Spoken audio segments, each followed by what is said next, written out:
Muy buenas tardes a todos, bienvenidos a la tercera de las ponencias de este día inaugural, que ya sabéis que coincide con el Día Internacional de la Mujer, con lo cual nos hemos rodeado de las mejores mujeres en nuestra profesión, de grandes abogadas de distintas especialidades. Ya sabéis que hemos tenido ocasión de hacer un debate sobre los techos de cristal, los problemas de conciliación familiar. Hemos contado también con una magistrada del Tribunal Supremo y aprovechamos esta última de las jornadas para hablar de un tema apasionante que es el derecho de familia. Pero bueno, yo qué voy a decir porque es un tema que a mí me encanta y creo también que muchos de los que comenzáis vuestra andadura probablemente vais a tener que ver asuntos, procedimientos de familia, así que lo mejor es estar muy especializado, hiperespecializado, como las dos compañeras que comparten panel hoy y que os voy a presentar porque son las que realmente tienen que hablar. Vamos a tratar un tema complicado, como digo, yo creo que es una de las cuestiones que más quebraderos de cabeza nos da a los abogados a la hora de iniciar y llevar a cabo un procedimiento de familia. Si no me equivoco, ahora mis compañeras no sé qué opinan de este tema, pero sin duda para mí tiene cuestiones muy peleagudas, ¿no? Son eso, las distintas liquidaciones y soluciones de regímenes económicos matrimoniales. Contamos en primer lugar con Cristina Díaz Malnero, es una abogada con más de 20 años de ejercicio, es presidenta de la sección de familia del Ilustre Colegio de Abogados de Barcelona y además es abogada, como digo, especializada en derecho de familia. Ella nos va a hablar de un punto de vista distinto que en otros, probablemente aquí haya mucha gente de Barcelona, pero es cierto que nosotros el régimen supletorio que conocemos es el de sociedades gananciales, con lo cual, Cristina, nos vas a poder dar una visión muy interesante.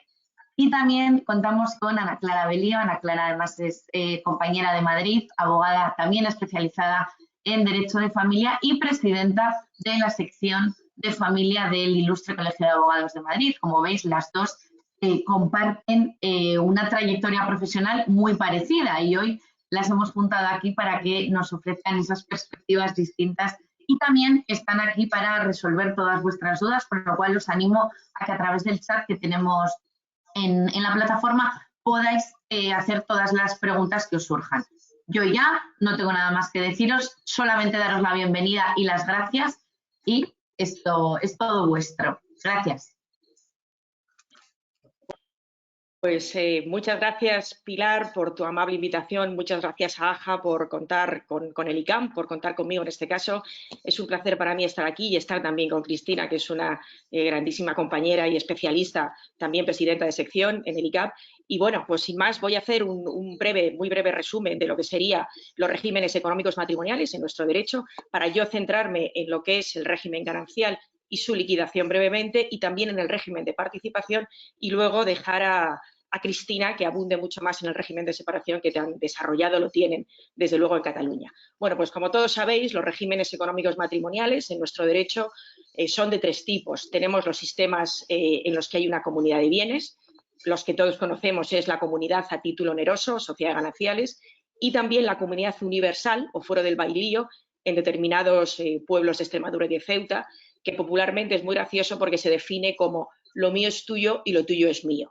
Estos son los regímenes de comunidad de bienes. Tenemos también regímenes de separación de bienes, que son a los que se va a referir Cristina, como digo, y también los regímenes de participación, tanto en los bienes como en las ganancias. En nuestro derecho, en el derecho español, el régimen económico matrimonial está regulado en los territorios de derecho común, lo sabéis perfectamente, en primer lugar, en el 1315, que establece que el régimen pactado por los cónyuges en capitulaciones es el que rige, es decir, el primer pacto, lo que los cónyuges pacten voluntariamente es lo que va a regir. En segundo lugar, como régimen supletorio, tenemos el régimen supletorio que se llama de primer grado, que a falta de capitulaciones o de pacto en contrario sería el de sociedades gananciales, que está regulado en el artículo 1316 del Código Civil. Y en tercer lugar, como régimen supletorio de segundo grado, que esto es quizás menos conocido, tenemos el de separación absoluta de bienes, que rige en defecto de acuerdo, es decir, en defecto de capitulaciones y en defecto del régimen de sociedades gananciales. Así lo dice el artículo 1435.2 del Código Civil, que es un artículo quizás desconocido, que establece que cuando los cónyuges hubieran pactado en capitulaciones matrimoniales que no regirá entre ellos las sociedades gananciales, pero sin expresar las reglas por las que han de regirse sus bienes, rige de manera supletoria el régimen de separación de bienes. Por tanto, esto sería en derecho común, cómo rige el régimen económico matrimonial. Luego tenemos los territorios de derecho foral, que es de derecho foral civil o especial, que tienen su propio régimen, como Aragón, Cataluña o País Vasco, y ya está. Es decir, y esto es básicamente lo que sería la introducción del régimen económico matrimonial en derecho común y en derecho foral o derecho civil especial. Yo me voy a referir en primer lugar, como digo, a las sociedades gananciales y posteriormente haré una breve alusión al régimen de participación, que es mucho menos conocido y sobre todo menos utilizado debido a la complejidad en cuanto a lo que es la liquidación y en los trámites liquidatorios. Bueno, pues comenzando con lo que es la sociedad legal de gananciales, voy a hablar en primer lugar respecto a lo que es el régimen legal y en segundo lugar voy a dar una serie de pinceladas sucintamente respecto a la liquidación, porque una de las problemáticas más habituales del régimen de gananciales frente al régimen de separación de bienes o al de participación es precisamente la liquidación, que no pocos quebraderos de cabeza nos da a los letrados en ejercicio. Pues bien, comenzando con lo que es el régimen legal, la sociedad gananciales es el denominado régimen común primario matrimonial. Se regula, por un lado, en los artículos 1318 a 1324, que recogen disposiciones generales respecto a los tres regímenes económicos, y de manera ya específica se regula en los artículos 1344 a 1391 del Código Civil. Por una cuestión de tiempo, yo me voy a referir a lo que considero los aspectos más relevantes del derecho sustantivo y los que más problemas nos dan a los abogados. De las disposiciones generales, es decir, de este primer bloque de artículos a los que me he referido, que son comunes a los tres regímenes, yo destacaría como relevante, simplemente, o sea, para tener siempre en cuenta, el artículo 1318 del Código Civil, que establece en su primer inciso que los bienes de los cónyuges están sujetos al levantamiento de las cargas del matrimonio. Las cargas del matrimonio se regulan más adelante en el Código Civil, se regulan en el 1362 del Código Civil y son las relativas al sostenimiento de la familia, la alimentación y básicamente la educación de los hijos. Y el primer dato importante es que aquí no se incluye el pago de la hipoteca, ni el pago de la hipoteca ni los gastos afectos a la propiedad de los inmuebles. De manera que la pensión de alimentos no se va a calcular sobre los gastos ordinarios de los menores, se va a calcular sobre los gastos ordinarios, quiero decir, pero no va a incluir la hipoteca. Es decir, cuando hagamos el cálculo de los alimentos no podemos jamás incluir la hipoteca como parte de esas cargas familiares que regula el artículo al que me he referido, el 1318.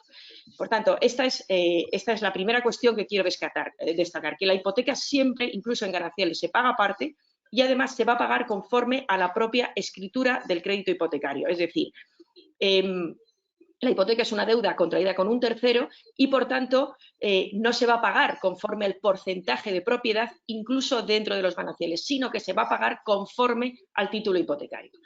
También quiero destacar en este primer grupo de artículos, el 1320, que establece la imposibilidad de disponer o enajenar de la vivienda habitual que sea privativa de uno de los cónyuges sin el consentimiento del otro. En concreto, este artículo establece que para disponer de los derechos sobre la vivienda habitual y los muebles de uso ordinario de la familia, aunque tales derechos pertenezcan a uno solo de los cónyuges, se requerirá el consentimiento de ambos o, en su defecto, autorización judicial. A ver, esta limitación es muy importante en la práctica porque si vuestro cliente es el propietario de la vivienda a título privativo, aunque esté en régimen ganancial, si es propietario de la vivienda, debéis incluir en el convenio regulador que el otro cónyuge no va a oponerse a la venta o a la liquidación de la misma, aunque sea vuestro cliente quien la ocupe. ¿Por qué? Porque al ser domicilio familiar no puede disponer libremente mientras esté afecta a la vivienda de los hijos, aunque sea él, aunque sea el propietario quien reside en la vivienda. Y a la inversa, si vuestro cliente no es el titular de la vivienda, no es el propietario, sino que únicamente es el titular del derecho de uso porque la ocupa, debe, en ese caso, inscribir el uso en el registro de la propiedad, ya que si el propietario, la otra parte, el cónyuge, vendiera el inmueble, esa transmisión no perjudica al tercero de buena fe. Por tanto, es muy importante que inscriba ese derecho de uso si efectivamente es el cónyuge no titular, propietario de la casa o de la vivienda. Entrando ya directamente en lo que es el régimen concreto o específico de las sociedades gananciales, yo destacaría los siguientes artículos. En primer lugar, el 1344 del Código Civil, que establece que mediante las sociedades gananciales se hacen comunes para los cónyuges las ganancias o beneficios obtenidos indistintamente por cualquiera de ellos, que les serán atribuidos por mitad al disolverse aquella. Este artículo, como veis, solo menciona como comunes las ganancias, pero lo que va a ser ganancial son también las pérdidas generadas durante el matrimonio, y esto tenemos que tenerlo siempre muy claro, es decir, es ganancial el activo y el pasivo, las pérdidas y también el pasivo o lo que son las deudas. Y ojo con esto, porque es muy habitual que nos encontremos con que la nómina, por ejemplo, de nuestro cliente se vea embargada por deudas gananciales, las cuales han sido generadas por el otro cónyuge en exclusiva muchas veces, es decir, tanto en el ejercicio de su actividad profesional, esas son, pues no sé, incluso las deudas de Hacienda son gananciales, salvo los recargos, por ejemplo, o las multas, que serían privativas, pero todas las deudas generadas en el ejercicio de la actividad profesional van a ser gananciales, y también a veces las deudas privativas. Por ejemplo, las deudas de juego o por impagos de tarjetas de crédito, por la solicitud de un préstamo personal. Todas estas deudas que se generan de manera exclusiva, sin la firma del otro cónyuge, van a ser también gananciales, siempre que, o salvo que se acredite que el cónyuge no deudor lo desconocía, en cuyo caso podrá oponer que desconocía esa deuda, o, con más facilidad, que el dinero obtenido no se dispuso por el cónyuge deudor, me refiero que el dinero obtenido no se dispuso en favor de la familia o para el levantamiento de cargas familiares. Es decir, que se hizo un uso absolutamente privativo de ese dinero, que después se pretende que la deuda o la devolución sea ganancial. Otro artículo que es importante es el 1346 del Código Civil, que regula los bienes privativos de cada cónyuge, y el 1347, que enumera lo que se entiende por bienes gananciales. ¿Por qué creo que es importante? Porque identificar los bienes privativos en el régimen ganancial es uno de los problemas más habituales que tenemos. Voy a empezar primero con los bienes privativos y luego me refiero a los bienes gananciales propiamente. Pues bien, en relación a los bienes privativos dentro de la masa ganancial, además de los, por supuesto, adquiridos por título gratuito por uno de los cónyuges, que son los regulados en el artículo, en el apartado segundo del 1346, es decir, los recibidos mediante donación o herencia, que estos nadie, en fin, discute, que por supuesto son privativos, adquiridos en gananciales o heredados en gananciales. Además de estos, es importante destacar los recogidos en el apartado tercero de este artículo, que se refiere a los bienes adquiridos a costa o en sustitución de bienes privativos. Este artículo, junto con el 1358 y el 1364, nos van a permitir ejercer un derecho de crédito o de reembolso frente a las sociedades gananciales y a favor del cónyuge que aportó dinero privativo para la adquisición de esos bienes comunes. Por ejemplo, el caso más habitual, que yo creo que todos tenemos en la cabeza, es, y no poco problemático, es el de la compra de un bien inmueble que se adquiere como bien ganancial, es decir, se adquiere por ambos cónyuges como bien ganancial, pero en la escritura no se hace mención al origen privativo de los fondos, es decir, uno de los miembros del matrimonio aporta un dinero privativo, se adquiere para la sociedad ganancial y no se hace mención de esa aportación privativa en el momento de la adquisición. Esto es un caso muy habitual, la gente no tiene la cautela de decir que el dinero que aporta proviene de un bien anterior o que proviene de la venta de un inmueble previo o que era una herencia que tenía, no lo dice y concurre al otorgamiento de una escritura de la compraventa de un inmueble sin mencionar el origen de los fondos. Pues bien, en estos casos tan frecuentes, la jurisprudencia ha sido tremendamente oscilante. Muchas audiencias provinciales entendían que, conforme al principio de libre contratación entre los cónyuges y la autonomía de la voluntad, ambos principios, el dinero privativo por el cónyuge se entendía donado a las sociedades gananciales si no se hacía esa expresa reserva en el momento de la adquisición. Eso ha sido el caso, por ejemplo, de la Audiencia Provincial de Madrid, la sección 22, durante muchísimo tiempo se entendía donado a las sociedades gananciales ese dinero. Otras audiencias provinciales, en cambio, han venido entendiendo que esa atribución de ganancialidad en escritura pública no excluía la aplicación del artículo que he mencionado, del 1358, debiendo reconocerse a favor del cónyuge un derecho de crédito en el momento de la liquidación y, por supuesto, con cargo a las sociedades gananciales. Es decir, se aceptaba la posibilidad de incluir en el pasivo del inventario, ojo, en el pasivo, porque es una deuda de las sociedades gananciales con el cónyuge, no en el activo, que esto normalmente a veces nos equivocamos, se aceptaba la posibilidad de incluir en el pasivo del inventario el importe actualizado de la cantidad pagada por el cónyuge de conformidad con el 1398.3 por el principio de subrogación real. Este era otro grupo de audiencias. Y, finalmente, el Tribunal Supremo ha zanjado esta discusión y ha dicho con claridad que cuando no se discute el origen privativo de los fondos, es decir, cuando se puede acreditar y no se discute ese origen privativo, existe un derecho de reembolso, aunque el cónyuge pagador no hiciera reserva expresa a la hora de adquirir el inmueble. Esto es muy importante porque zanja toda una polémica entre audiencias provinciales, y hay una sentencia de pleno muy importante que debemos todos conocer, que es la sentencia del Tribunal Supremo 295/2019, muy reciente, de 27 de mayo, que, como digo, zanja esta discusión siempre que no se discuta el origen privativo de los fondos. En todo caso, como muchas veces no se puede acreditar ese origen, pues porque proviene de una cuenta que después ha pasado a otra, que después se ha hecho ganancial, que se ha mezclado con otros ingresos, lo que hay que recomendar siempre a nuestros clientes es que se haga expresa reserva de ese derecho de reembolso, a ser posible, en la escritura pública de adquisición del bien. No que se concurre con dinero privativo, sino también de ese derecho de reembolso. Pero se reserva ese derecho futuro de reembolso caso de que, bueno, pues el bien se acabe por liquidar sin acuerdo. Es importante dejar hecha esa reserva para evitar, en fin, problemas futuros. Pero en cualquier caso es una cuestión de prueba que si efectivamente acreditamos que el origen es privativo, podemos ya con claridad decir que se puede recuperar ese dinero en la liquidación y además el importe actualizado respecto del momento de la adquisición. Bien, fuera de la compraventa de la vivienda, que como digo, pues ya me imagino que habréis tenido un montón de casos, también, por ejemplo, se ha discutido si el ingreso del dinero privativo en una cuenta ganancial, o mejor dicho, de titularidad conjunta, le hace perder también ese carácter privativo. Y la respuesta que ha dado el Tribunal Supremo, también en una sentencia muy reciente, que es importante, la 2016-2020, de 1 de junio, donde la ponente ha sido Ángeles Parra, dice también con claridad que no pierde el carácter privativo. Es decir, que no se entiende como una donación a la sociedad gananciales el hecho de que la cuenta en donde se ingresa ese dinero sea titularidad conjunta de ambos cónyuges, es decir, que se puede recuperar. De hecho, esa sentencia yo recomiendo la lectura porque es muy interesante, viene a decir que la apertura de una cuenta bancaria de titularidad conjunta, lo único que supone frente al banco es que cualquiera de los titulares pueden disponer del saldo de manera solidaria o indistinta, pero la titularidad conjunta no determina por sí misma ese hecho, es decir, no determina la existencia de un condominio y mucho menos que ese condominio sea por partes iguales.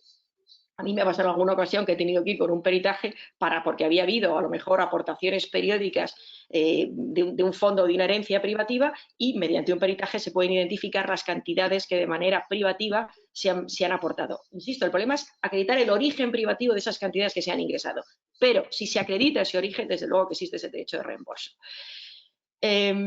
Si esto es, en fin, si a lo que me acabo de referir es a los bienes privativos en la masa ganancial, o la presunción de privaticidad, en relación a los bienes gananciales tenemos que tener claro también algunas cuestiones importantes. Primero, es obvio y todos sabemos que el bien ganancial por excelencia es el salario o los rendimientos personales de las actividades profesionales, es decir, quien no tenga una nómina, y por supuesto también las rentas que se produzcan tanto de bienes privativos como de bienes gananciales. Por ejemplo, el alquiler de un piso privativo, de un piso donado, ese alquiler es ganancial. Y eso también es importante saberlo. Y si se ingresa en una cuenta exclusiva de uno de los cónyuges, existirá un derecho de crédito de las socias gananciales, ahí entra en el activo, para recuperar esos alquileres no ingresados en la masa común, aunque el bien fuera privativo. Y, por supuesto, también la rentabilidad de unas acciones privativas. Todo ello durante el momento ganancial, percibido durante las sociedades gananciales. El tema de las acciones tiene matices, no me voy a detener en ello, pero sí, esta es la regla general, es decir, que el rendimiento es ganancial. Y un problema muy habitual son las indemnizaciones, por ejemplo, por despido percibidas vigente en las sociedades gananciales. Pues bien, estas indemnizaciones se entienden también, después de mucha jurisprudencia oscilante, se entienden ya gananciales porque entran dentro del 1347 primero del Código Civil, se entienden asimiladas prácticamente al salario, aunque no lo son, tienen naturaleza indemnizatoria, pero no personal, sino como consecuencia del puesto de trabajo. Respecto a las indemnizaciones por despido hay que hacer un par de precisiones. En primer lugar, en el caso de que el cónyuge hubiese trabajado con anterioridad al matrimonio, es decir, que la empresa le despide vigente el matrimonio, pero ha habido unos años antes del matrimonio en que ya prestó servicios para esa empresa, la indemnización se prorratea en función del periodo devengado durante el matrimonio. Es decir, no toda la cantidad percibida es ganancial. Pasa igual que con las pensiones de viudedad cuando hay dos viudas, pues que se prorratea en función del tiempo de duración del matrimonio con ambas viudas. Bueno, pues esto es igual. Hay que ver la vigencia, cuánto ha durado el matrimonio, y la parte proporcional es lo que se entiende ganancial.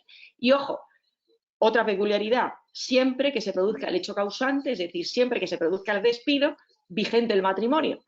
En ese sentido hay una sentencia también importante, la SAP de la Audiencia Provincial de Lugo, también muy reciente, de 7 de octubre del 2020, la número 454 de 2020, cito, aunque sea de una audiencia provincial, porque sitúa muy bien la cuestión. Y lo que ha dejado claro, al hilo, recuperando toda la jurisprudencia anterior, lo que dice la sentencia de la audiencia provincial, es que el derecho nace en el momento del despido y es ganancial si el despido se produce vigente en la sociedad de gananciales, aunque el cobro de la indemnización sea posterior. Es decir, lo relevante no es la fecha de cobro, sino la fecha del despido, que sea vigente en la sociedad de gananciales. ¿Por qué? Pues porque a lo mejor al progenitor o al cónyuge, mejor dicho, cónyuge porque estamos en gananciales, se le despide vigente a la sociedad de gananciales, pero luego la impugnación del despido tarda un año y lo cobra un año después en que ya está disuelta la sociedad de gananciales. Esto no interfiere, si el despido se ha producido vigente en la sociedad de gananciales, estaríamos dentro de la aplicación del 1347. Bueno, básicamente, yo creo que estas son las ideas básicas o los temas más problemáticos en el tiempo que tengo de lo que sería la sociedad de gananciales, es decir, los que se entiende como privativo dentro de la masa ganancial y luego que es estrictamente ganancial, que se ha discutido durante la jurisprudencia por sacarlo. Me voy a referir brevemente a lo que es la liquidación de las sociedades gananciales, porque también no hay sociedad sin liquidación y esta es quizá la parte más problemática de los gananciales. De este régimen económico frente al de separación de bienes, que también tiene liquidación, pero es más sencilla. Pues bien, la liquidación de los gananciales se regula en el 1392, del 1392 al 1410, y, bueno, se puede hacer, todos sabéis, de mutuo acuerdo o de manera contenciosa. De común acuerdo se puede hacer en cualquier momento, es decir, en cualquier momento de la vida de la pareja y también, por supuesto, con el despido con posterioridad. De común acuerdo no hay ningún problema, con el despido, perdón, con el divorcio. De común acuerdo no hay ningún problema. Las partes van al notario, otorgan capitulaciones, pasan al régimen de separación de bienes y liquidan el patrimonio. Si es de mutuo acuerdo ante notario, yo creo que es importante, en mi opinión, hacer dos escrituras, es decir, para que el notario no mande al registro civil todos los bienes de vuestro cliente. Este también es un error a veces habitual, que en la misma escritura de liquidación se recoge el cambio de régimen económico al de separación de bienes. A ver, por supuesto, se puede hacer en la misma escritura, pero yo recomiendo hacer dos. Una en la que primero se otorgan capitulaciones y se pasa al régimen de separación de bienes, y la segunda en donde ya se liquida el patrimonio, porque si no, todo el patrimonio de vuestro cliente se va a ir al registro civil. Y si es una persona que tiene un determinado patrimonio, o incluso si es una persona, bueno, pues que es conocida, no le va a hacer gracia ver que todo su listado de bienes los va a ver el registrador o los va a ver el funcionario del registro civil. Por tanto, haced siempre dos escrituras, la de el paso a separación de bienes, únicamente capitulaciones, que es lo que va al registro, se inscribe la separación de bienes y se queda en escritura pública entre los cónyuges ya lo que es la división del patrimonio. Simplemente en estos casos de mutuo acuerdo hay que evitar que se produzcan excesos de adjudicación, bueno, pues para que no haya impuesto de transmisiones patrimoniales, y es importante también llevar a cabo esa compensación con bienes gananciales, es decir, no privativos. No privativos me refiero que no se compense con bienes privativos que no estén en la masa ganancial, porque eso también existe el riesgo de que tributa si el patrimonio podía haberse dividido de otra manera. Es decir, cuando se compensan con bienes privativos de fuera, aunque formalmente no hay excesos de adjudicación, Hacienda va a mirar si esa era la única división posible, porque si el patrimonio era divisible de otra manera, eso va a tributar. Y eso también tenéis que tener cuidado. Se puede hacer, como digo, de mutuo acuerdo en escritura pública o en el propio convenio regulador, desde luego, o también en documento privado cuando no hay inmuebles. Yo, desde luego, recomiendo hacerlo en escritura pública porque, aunque puede ser más barato hacerlo en el convenio regulador, el problema que tenemos es que si no se describen de manera absolutamente exacta todos los bienes en el convenio regulador, lo que nos lleva a veces a 15 folios de convenio o a 20, porque ya poco que tengan 3 o 4 inmuebles o 2 fincas o lo que sea, el patrimonio que sea hay que describirlo registralmente, el problema es que te lo echa atrás el registro porque no está descrito como lo hace el notario en tu convenio regulador. Y entonces, rectificar una escritura, un convenio regulador en el juzgado que no ha accedido al registro siempre es mucho más complicado que rectificar una escritura notarial. Por tanto, yo soy partidaria, desde luego, de hacerlo ante notario, que se hace además mucho más rápido, aunque haya que pagar algo de coste. Bien, entrando en el procedimiento contencioso, bueno, pues es obvio, si no hay acuerdo hay que interponer la correspondiente demanda de liquidación ante el juzgado de familia o de primera instancia, en donde se hubiera tramitado la separación o divorcio, o por supuesto el juzgado de violencia, si hubiera traído la competencia, no voy a entrar en qué casos por no detallar mucho, pero también puede ser competente, por supuesto, el juzgado si siguiera en vigor el procedimiento de violencia, mediante los artículos 806 y siguientes de la Ley de Enjuiciamiento Civil. Este procedimiento es terrible porque tiene necesariamente 2 fases, incluso puede llegar a 3. Por ejemplo, puede llegar incluso a 3 fases si los bienes acaban liquidándose en proindiviso ordinario o si las partes, después de tener sentencia de liquidación definitiva, hacen valer sus derechos sobre los bienes adjudicados en el procedimiento ordinario que corresponda de conformidad con el 7875 de la LEC, que permite volver a abrir el procedimiento después en fase ordinaria. Yo, en este caso, he llegado a contar en algún procedimiento contencioso de liquidación hasta 9 sentencias judiciales. Es decir, tenemos la primera fase, que es la formación de inventario con activo y con pasivo de las sociedades gananciales, es decir, donde se forma el activo y el pasivo, en donde se hacen valer esos créditos que hemos dicho antes, los derechos de crédito, la exclusión de determinados bienes o la inclusión. Y esta sentencia de formación, la sentencia tiene primero una comparecencia ante el secretario judicial y una sentencia. Bueno, pues esta sentencia, por supuesto, tiene recurso a la audiencia provincial y a su vez tiene también recurso ante el Tribunal Supremo. Esto también ha sido discutido. Se discutía si la sentencia recaída en el primer juicio verbal del artículo 809.2 de la LEC tenía o no recurso de casación ante el Supremo. Bueno, hay varios autos desde el año 2016 del Tribunal Supremo, pero finalmente hay un acuerdo de pleno no jurisdiccional de la Sala Primera del Tribunal Supremo que recoge los criterios de admisión de los recursos de casación y el extraordinario por infracción procesal de 27 de enero de 2017. Es decir, desde 2017, aunque es un acuerdo no jurisdiccional, se viene admitiendo que la primera sentencia de formación de inventario acceda también al Tribunal Supremo. Y, por supuesto, las demás también, es decir, y también la sentencia de liquidación, pero como digo, aquí ya nos vamos a 3 sentencias, más otras 3 en la siguiente fase, más el procedimiento ordinario que no tiene efecto de cosa juzgada. Entonces, la segunda fase, una vez que tenemos ya el activo y el pasivo firme y sabemos lo que es y lo que tenemos que liquidar, la segunda fase, si no hay acuerdo, es la de liquidación. Y aquí pues se nombra un contador partidor, que es el que hace el cuaderno particional. Y, por supuesto, como digo, también tiene acceso a la Audiencia Provincial y al Tribunal Supremo. Y al final tenemos la sentencia del Supremo y se constituye un proindiviso porque puede que haya 2 bienes que no son divisibles y nos vamos a liquidarlo a primera instancia en el procedimiento que corresponda o abrir alguna de las partidas, abrir judicialmente. A ver, yo en este tema las cuestiones prácticas que hay que tener en cuenta en la liquidación con independencia de la parte procesal. En primer lugar, la fecha de extinción del régimen económico matrimonial, porque se ha discutido también hasta la saciedad. Se ha discutido si la fecha de extinción del régimen económico debe ser la fecha de la separación o divorcio, por la que se declara disuelta las sociedades gananciales, o si se puede retrotraer a un momento anterior, por ejemplo, cuando existe una separación de hecho libremente consentida, o incluso al momento de dictarse el auto de medidas provisionales cuando lo hay, si lo hubiera. Después de muchísima jurisprudencia también oscilante, el Tribunal Supremo, en sus sentencias más recientes, cito 2, de septiembre del 2019, una de 3 de septiembre y otra del 27 de septiembre de 2019, ha dejado clarísimo que la fecha que debe partirse, de la que hay que partir, es de la sentencia de divorcio. Si bien, es verdad, habrá que ir caso a caso para evitar o bien fraude de ley o un uso abusivo de derechos. A mí, la verdad, me parece que, no, en mi opinión, modestísima opinión, no tiene mucho sentido que existiendo, por ejemplo, cuando hay un auto de medidas provisionales que dispone medidas económicas de obligado cumplimiento para las partes, se sigan devengando gananciales hasta la fecha, hasta la sentencia definitiva de divorcio, que a veces tarda incluso un año más, o que, siendo posible presentar las demandas de liquidación de gananciales de manera paralela al procedimiento de divorcio, no tiene mucho sentido concluir el periodo ganancial con la sentencia de divorcio firme, además, dice alguna sentencia firme, cuando ya se pueden liquidar desde el momento en que uno se divorcia. Entonces, yo creo que hubiera sido muchísimo mejor ir caso a caso, pero no establecer como regla general que debe ser la firmeza de la sentencia de divorcio. Por firmeza de sentencia de divorcio nos referimos a los 20 días que hay de recurso, no hasta la audiencia provincial, porque el pronunciamiento no se recurre, el de divorcio. Pero en cualquier caso, Ana, o sea, ¿sí? ¿Se me oye? Sí, perdón, no, dime. Solamente, Ana Clara, que es que como de esto podríamos estar hablando 1 hora y media, si te parece, terminamos con esto, damos paso a Cristina y luego hablamos del régimen de participación en el último momento. ¿Te parece bien? Perfecto.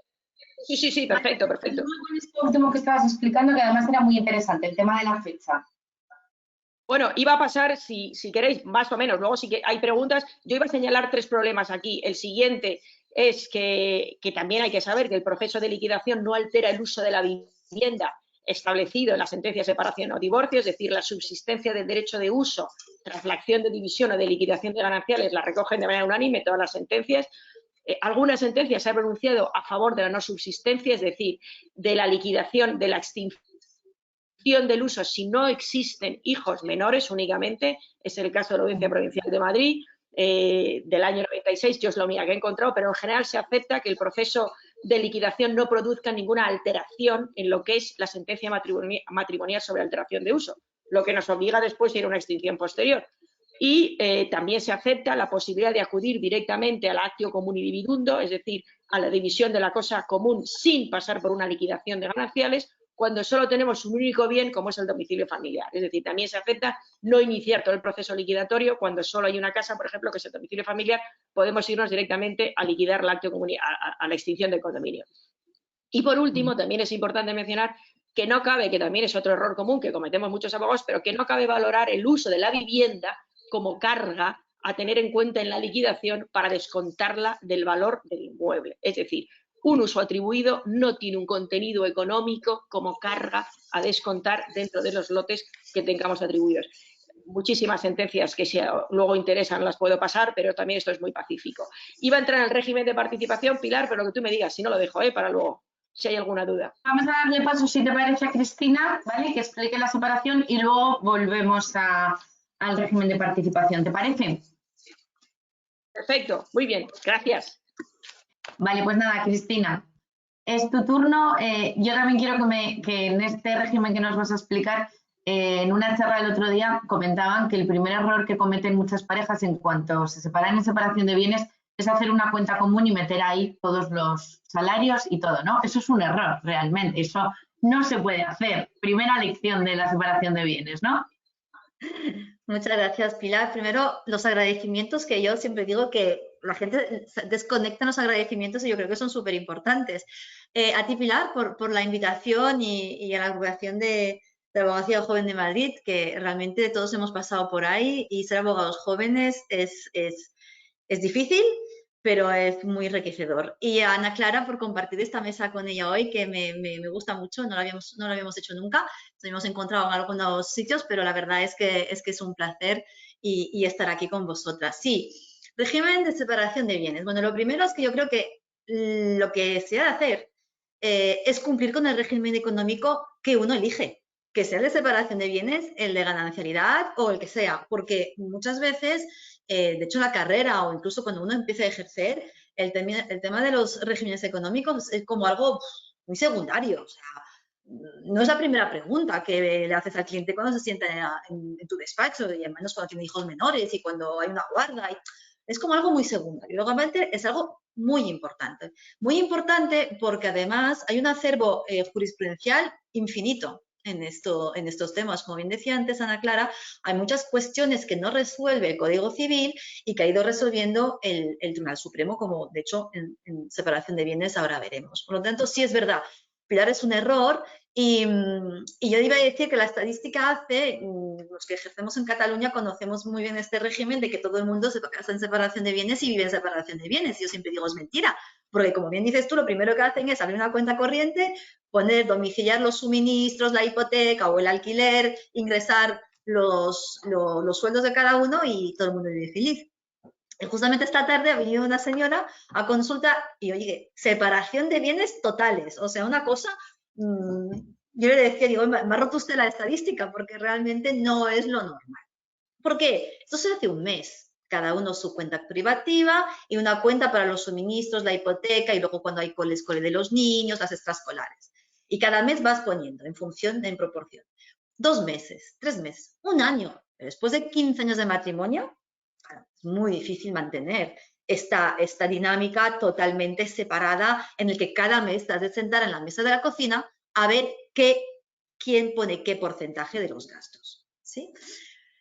Bien, el régimen de separación de bienes en el Código Civil está regido en los artículos 1435 y hasta 1444 y en realidad parece muy fácil. Es decir, Cada uno tiene la propiedad de sus bienes, tanto antes del matrimonio como durante el matrimonio, y por lo tanto tiene plena libertad de gestión, administración y disposición de los mismos. Ya está.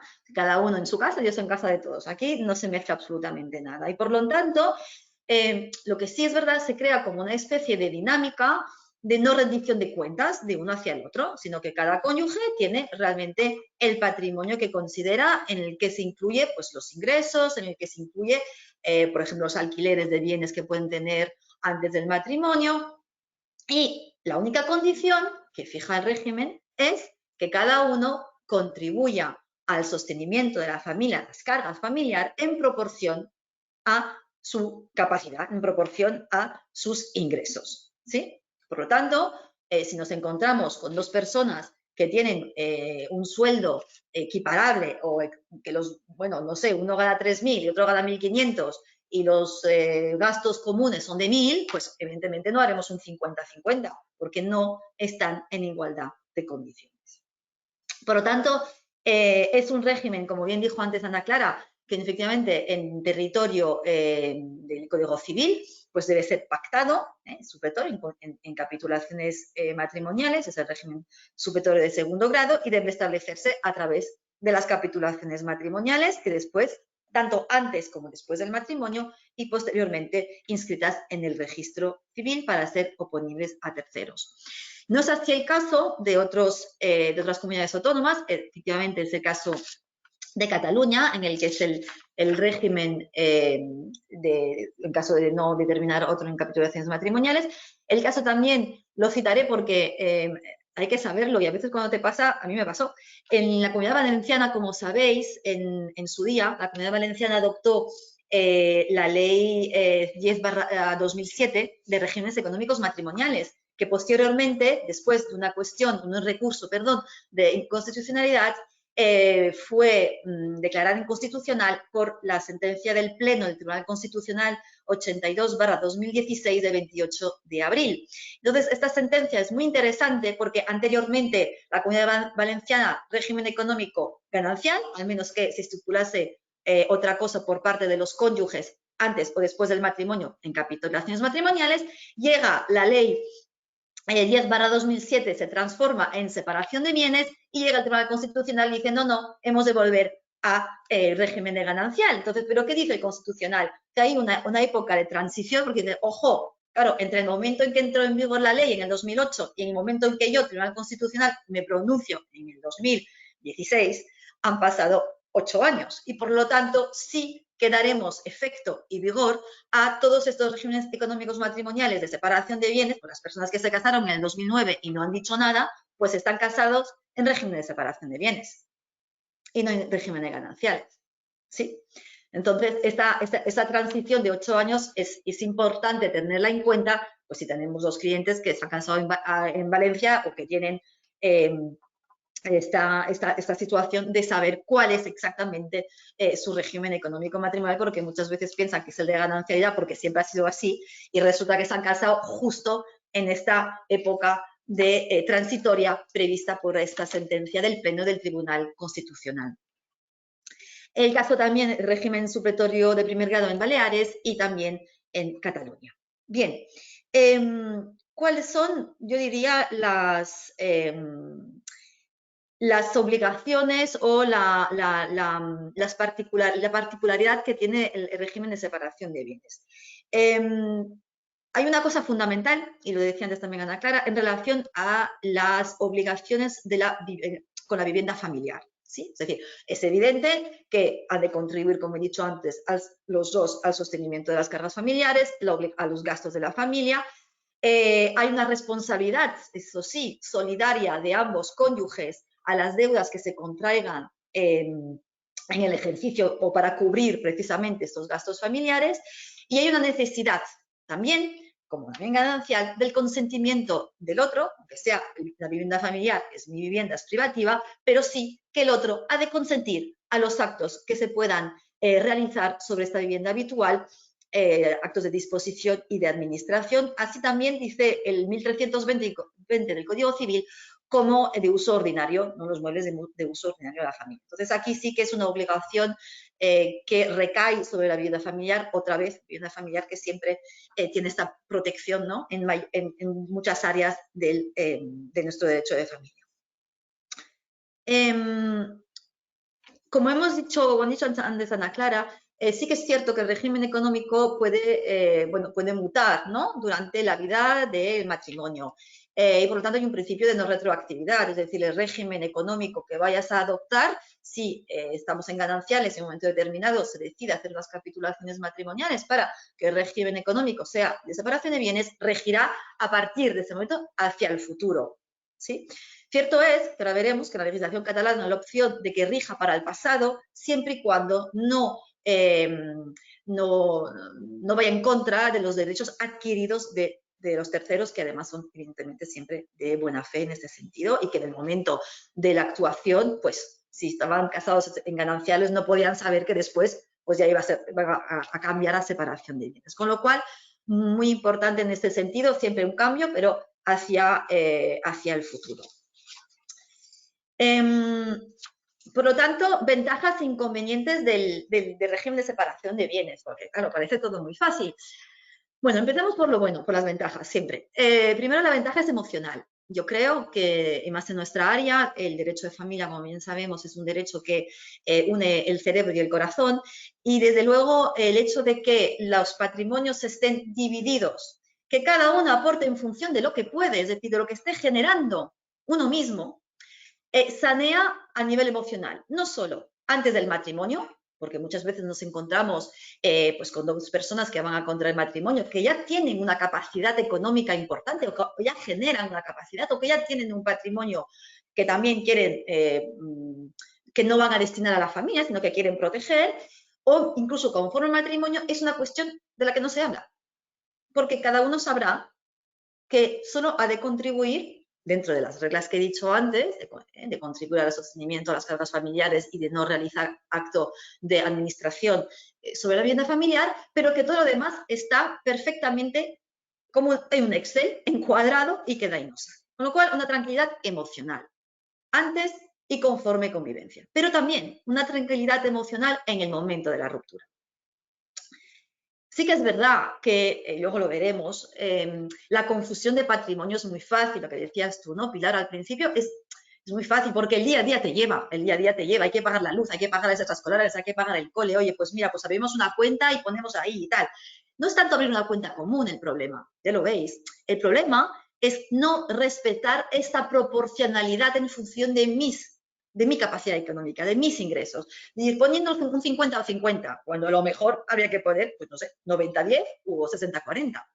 De ahí viene un poco el problema. Pero sí que es verdad que emocionalmente yo creo que es un sistema o un régimen económico que da ventaja. La segunda ventaja es cuando existe un tejido empresarial.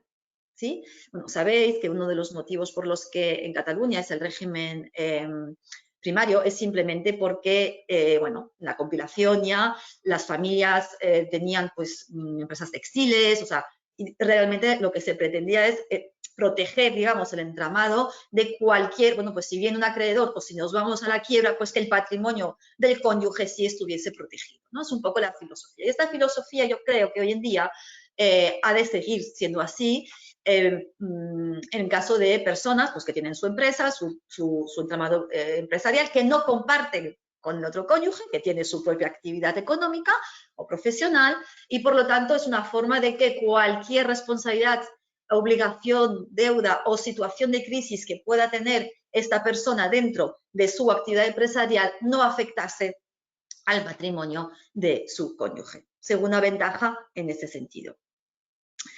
Tercera ventaja es el momento de su extinción, es decir, cuando el régimen económico matrimonial se disuelve, la liquidación, ya sabéis que en separación de bienes no debería existir, aunque sí existe porque se confunden patrimonios, sería muy limpio. Es decir, que lo que tiene cada uno en su cuenta, lo tiene en su cuenta, pues nada, fijemos pensiones de alimentos, fijemos el uso del domicilio familiar si hace falta, si es de alquiler, si es de propiedad, pues veremos qué hacemos. A lo mejor durante un tiempo uno tiene el domicilio del uso del domicilio familiar porque es de propiedad del otro, no lo sé. Pero parece todo mucho más fácil.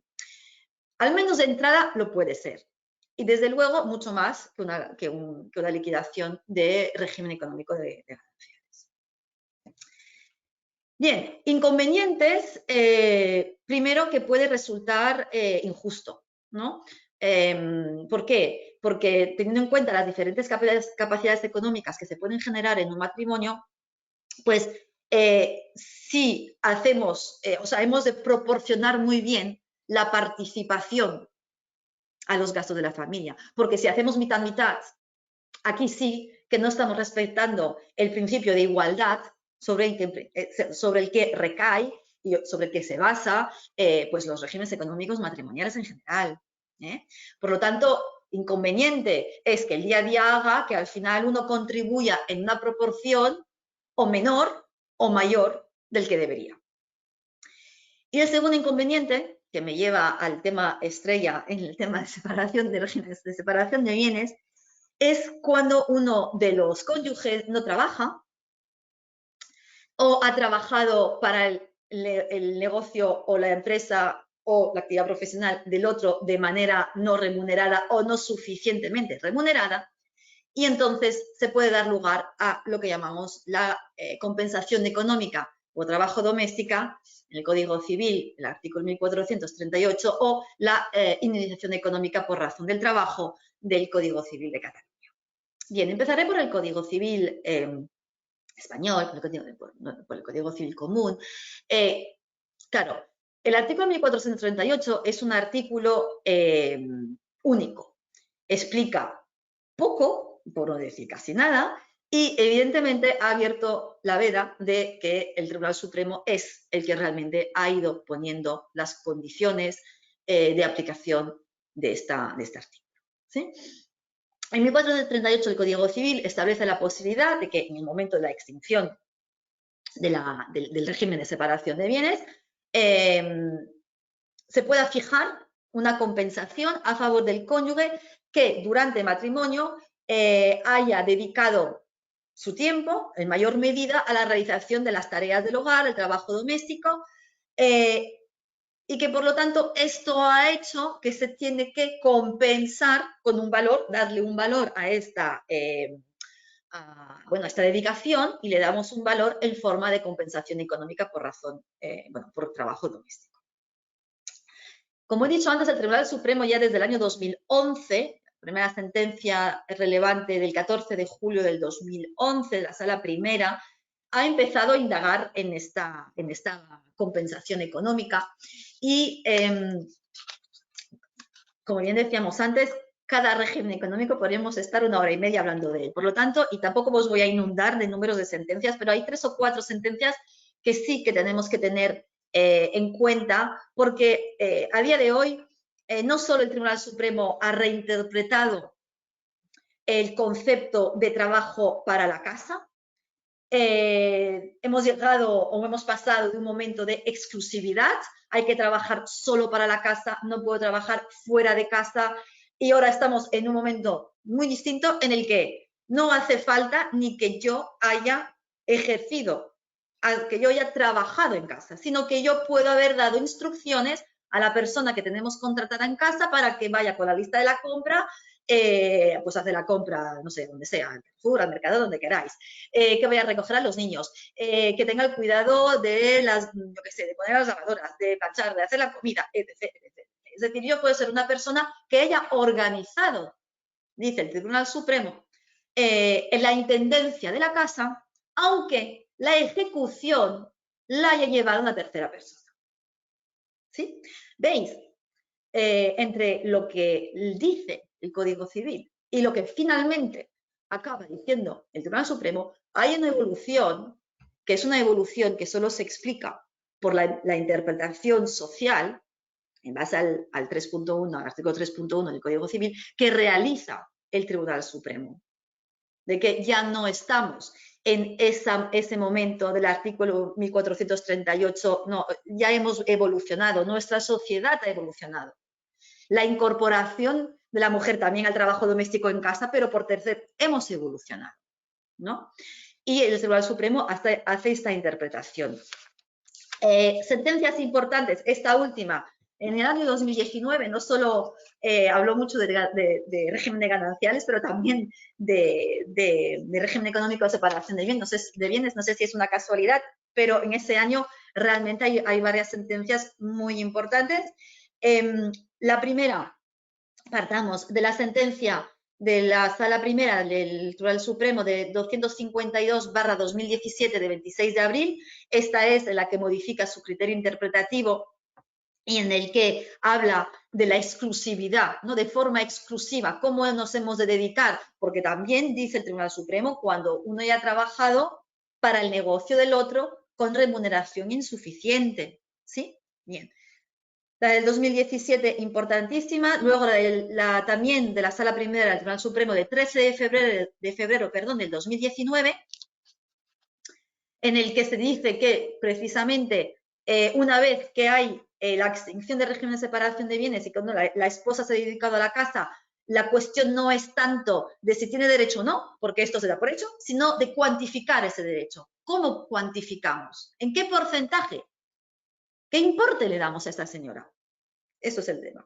Digo esta señora porque a día de hoy, vamos, todas las sentencias que he encontrado, incluso en régimen catalán, hay una sentencia en Cataluña de receptor, cuando el marido ha sido receptor de la indemnización por razón de trabajo de la Audiencia Provincial de Girona.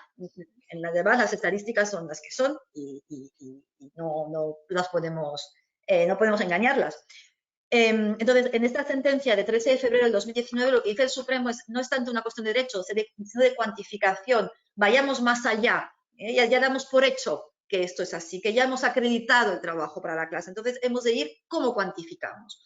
Segunda sentencia muy importante, tercera ya, la de 20 de febrero del 2018, 94/2018, muy importante del momento. ¿Cuándo hemos de pedir esta indemnización?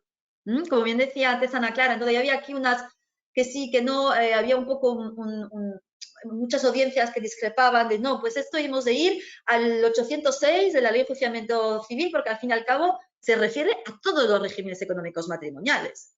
Otros decían, no, lo hemos de pedir en el procedimiento de divorcio. ¿Qué dice el Supremo en esta sentencia de 20 de febrero? No, pues podemos hacer las dos cosas. A elección del demandante, o podemos incluir esta solicitud dentro del proceso de divorcio, porque no está excluida ni en el 748 ni en el 770, o podemos, al revés, irnos al 806 de la Ley de Enjuiciamiento Civil y solicitarlo dentro de la liquidación del régimen económico de separación de bienes, porque esto no está excluido tampoco en nuestra ley. Evidentemente, ir a un 806 y siguientes es morirse. En fin, al final acabas intentando llegar a un acuerdo. Bueno, desde luego, cuando es un régimen de ganancial, bueno, a veces estás 9 años, pleiteando, 10 años. Por lo tanto, realmente sí que es verdad que solicitar, mi opinión, desde luego, es solicitarla siempre en el procedimiento de divorcio. Y finalmente, una última sentencia de 11 de diciembre del 2009, también la del Tribunal Supremo 658 del 2019, en la que el Tribunal Supremo, a raíz de la sentencia anterior de febrero del 2019, intenta dilucidar cuál es o cómo podemos cuantificar la pensión, la indemnización que se le va a dar a la señora en este caso. ¿Cómo lo hacemos? Hemos de contabilizar las horas que ha realizado, utilizamos el salario mínimo interprofesional. Es una sentencia muy interesante en la que realmente, y es la sentencia de hecho en la que se dice que la señora no realizaba de forma directa las tareas o el trabajo en el hogar, pero que sí su organización era necesaria para que esas tareas se cumplieran por una tercera persona. Esta es una sentencia, creo que es la que da el empujón final a este artículo 1438, lo saca de su contexto y del Código Civil, del momento en que se redactó, para darle plaza y cabida en la sociedad actual en la que vivimos. De la misma manera que existe el 1438, existe en el régimen económico de separación de bienes catalán el artículo 232.5 del Código Civil de Cataluña. Bien. Perdón, porque al final soy yo la... Vale. Parezco la mala, pero no, vamos a hacer una cosa. Y además tenéis que saber que continuáis captando toda la atención, no se ha ido nadie. O sea, que eso quiere decir, eso es muy buena noticia. Estabas hablando del 232.5 del Código Civil catalán, que además es peculiar porque no es el derecho suplitorio que conocemos, con lo cual creo que es interesante que lo comentes. Si os parece, Cristina habla de esto, Ana Clara, das unas pinceladas del régimen de participación, ¿vale? Y pasamos a hacer alguna preguntita ya para finalizar, ¿de acuerdo? Sí. Ya está, perdonad por la interrupción. No, al revés, no, qué emoción esta materia, a mí me emociona, porque realmente no es que a las dos os ha emocionado y además se nota que os gusta, que os apasiona vuestro trabajo, cosa que es maravilloso. Y ojalá, ya digo, que contásemos con todo un día para hablar de esto, pero desgraciadamente solo tenemos este ratito. Toda la razón. Pues es que has topado con Ana Clara y conmigo, que hablamos, no nos gusta hablar. Venga, el Código Civil catalán, separación de bienes. Mire, mirad, dos cosas. Lo más porque no os voy a... Sabemos leer todos, nos cogemos la ley, pero lo primero que vais a ver.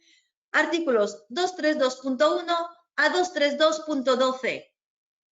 Solo hablamos del régimen de separación de bienes y también de la indemnización por razón de la compensación por razón de trabajo. Como podéis ver, mucho más artículos que el Código Civil, pero sobre todo muy precisos. Bien. En cuanto al contenido inicial, es el mismo. Lo que hemos dicho, cada uno tiene sus bienes propios, genera sus ingresos, participa en las cargas familiares. Esto no hay ningún tipo de cambio con el Código Civil. Común es lo mismo. La particularidad, ¿dónde viene? La particularidad viene de esta indemnización por razón de trabajo, a la que el Código Civil catalán dedica un artículo entero con 6 subartículos, ¿sí? En el que se determina trabajo sustancialmente para la casa o para el negocio o la actividad profesional del otro cónyuge sin remuneración correcta. 2, la determinación de que esto conlleva un incremento patrimonial en el otro cónyuge. 3, la duración y la intensidad, es decir, para determinar la cuantía, la ley ya nos dice que hemos de ver la duración e intensidad de esta dedicación, que debe ser sustancialmente para el otro. Intensidad de la dedicación, los años de convivencia, en caso de trabajo para el otro o en trabajo doméstico, ¿qué se ha hecho? Por ejemplo, crianza, educación de los hijos, etcétera, etcétera. Luego, el cuarto subpárrafo determina el límite económico. El límite económico es la cuarta parte de la diferencia entre el incremento de los patrimonios, ¿sí? Es un límite. Hay sentencias que han puesto un 18%, un 8%, un 11%, pero es el límite. Y luego las reglas de cálculo. El artículo 232.6 fija cómo calcular este incremento para luego llegar al 25% como máximo. Determina de qué bienes hemos de partir. Hemos de partir de los bienes que tenemos en el día de la extinción del régimen. El día de la sentencia. Ese día es el momento en el que hemos de saber qué tenemos en nuestros patrimonios. Y a partir de ahí, ir disminuyendo. Sacamos los que recibimos por herencias. Sacamos también los que hemos recibido antes los que teníamos antes del matrimonio, también los sacamos. Y a partir de aquí se determina el incremento patrimonial. Hemos de añadir si hubo trasvase de patrimonio privativo a otro patrimonio privativo. También, porque si el señor tiene un patrimonio de 10 millones de euros, pero del que yo ya me he puesto a la mitad a mi nombre, aunque yo haya generado este patrimonio, esto hay que disminuirlo a la hora de calcular mi derecho o mi cuantía de indemnización por razón del trabajo. ¿Sí? Una lectura simple no es suficiente. La mayoría de las sentencias que tenemos ahora mismo en el Tribunal Superior de Cataluña son todas sobre cómo calcular, o sea, cómo aplicar el artículo 232.6 del Código Civil de Cataluña, porque es dificilísimo. Ahora bien, sí que es verdad que está muy conceptualizado en este artículo y por mucha interpretación jurisprudencial que a veces el tribunal quiere hacer, realmente los conceptos son muy claros.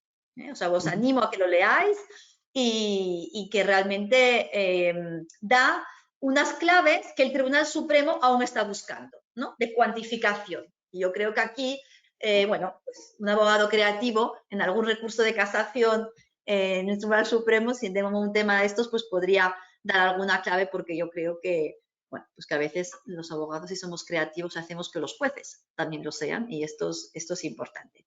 Y ya está. Ya no hablaré del reglamento comunitario, es una pena, pero en otra ocasión que sepáis al menos que existe. Cristina, lo haremos exclusivamente también de Derecho Internacional, que me consta que Ana Clara también es experta en Derecho Internacional Privado de Familia.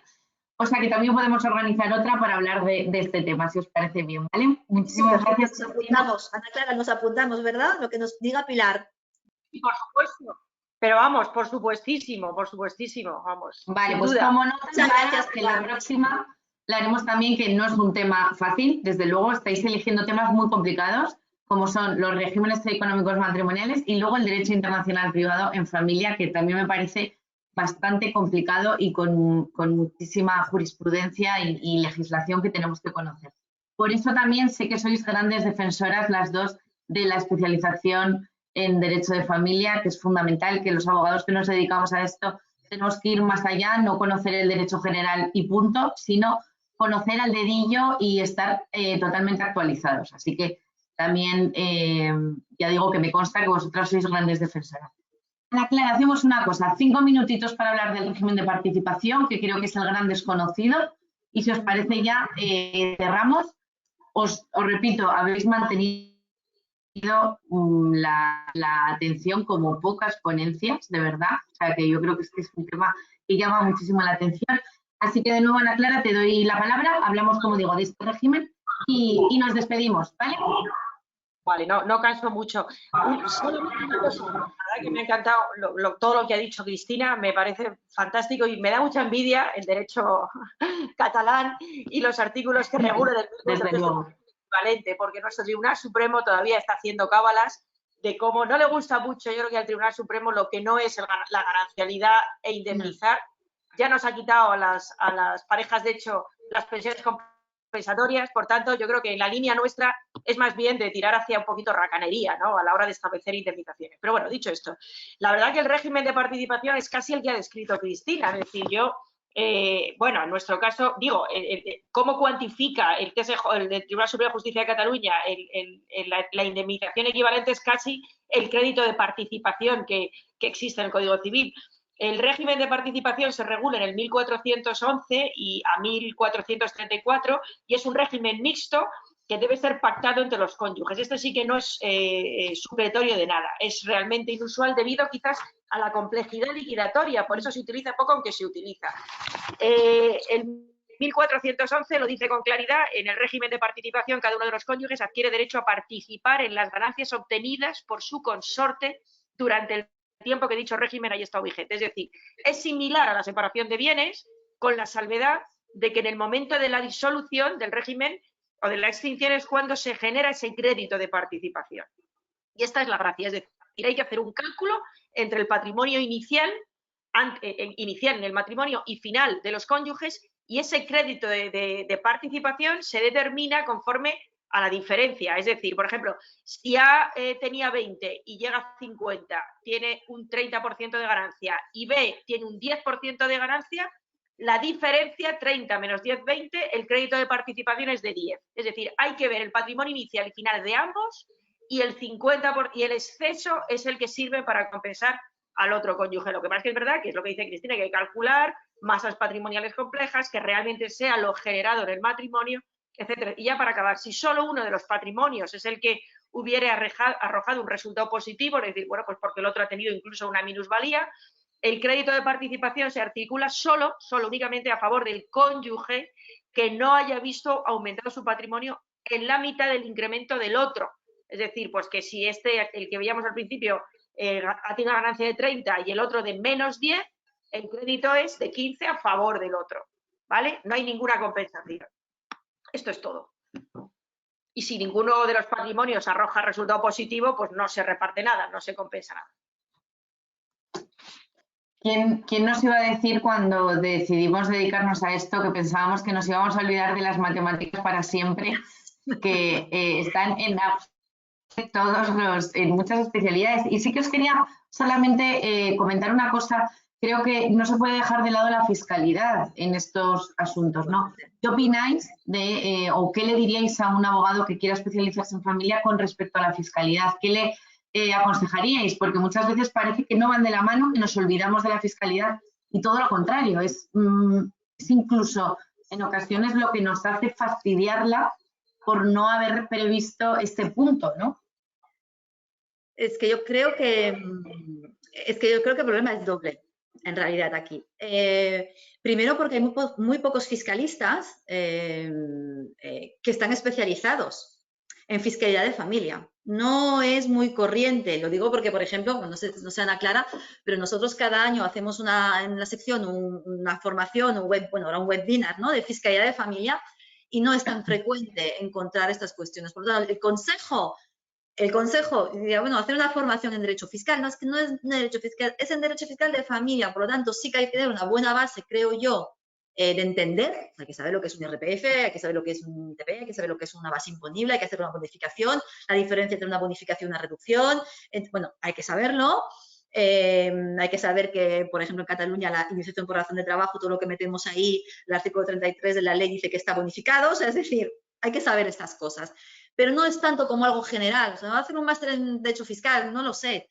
Pero sí algún curso especializado. Yo creo que además hoy en día todos los cursos especializados en el área de familia que yo conozca, me consta en Madrid y aquí también, llevan un bloque de Derecho Fiscal. Y por lo tanto sí que creo que una formación específica en fiscal de familia es fundamental. Y si a una persona no le gusta nada, pues tener un compañero fiscalista que le guste y que le asesore, pero desde luego, independientemente, y esto no quiero, bueno, hay que ser muy flexibles en esta vida. A lo mejor sí que se necesita, ¿no?, un informe de un fiscalista especializado y un perito, pero yo creo que el abogado de familia ha de saber de fiscalidad, aunque no sea su especialidad, ha de saber. Tú tienes que saber los beneficios, lo que decía antes Ana Clara, ¿no?, lo que beneficia, que hay que pagar o no hay que pagar. Pues sí, que una indemnización por razón de trabajo, pues sí, pues no tributa, pero una pensión compensatoria durante 3 años sí que tributa. La pensión de alimentos, hay que saberlo. Y para ello yo creo que sí que es necesaria una formación específica que me consta, al menos en la mayoría de cursos y de másters en Derecho de Familia que se están realizando ahora en todo el territorio español, constan de ello. ¿No, Ana Clara? Bueno, yo desde luego creo que cometemos muchos errores los abogados. El primero es no consultar con expertos en este tema. Claro. Eso de que se liquidan gananciales y de que si no hay 2 lotes equivalentes no hay impuesto, eso es una leyenda urbana.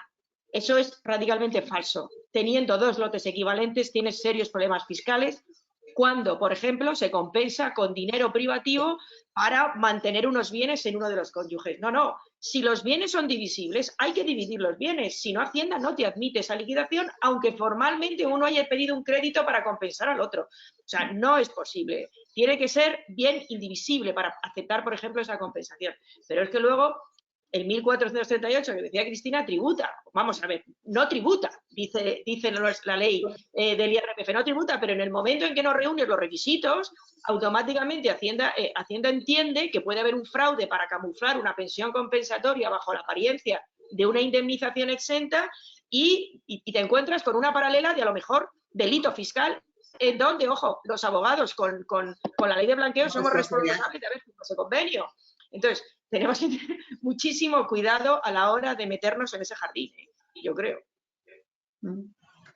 Desde luego, tenéis toda la razón. Así que, en conclusión, no solamente especializarnos en derecho de familia, sino conocer todas las ramas que acaban afectándole de manera absolutamente directa. No podemos decir ni siquiera indirecta, es directa, y uno de ellos, sin duda, es el derecho fiscal.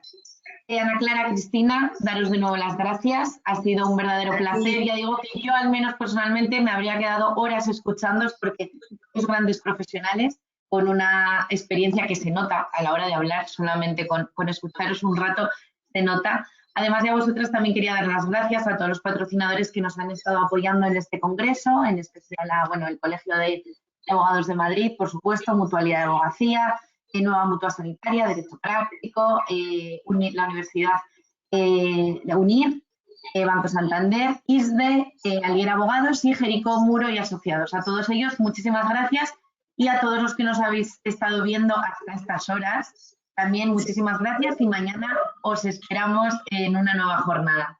Os mando un abrazo a las dos. Muchas gracias, Pilar, y un abrazo muy fuerte, y gracias, Ana Clara. Un placer, y gracias a todos por quedaros hasta el final.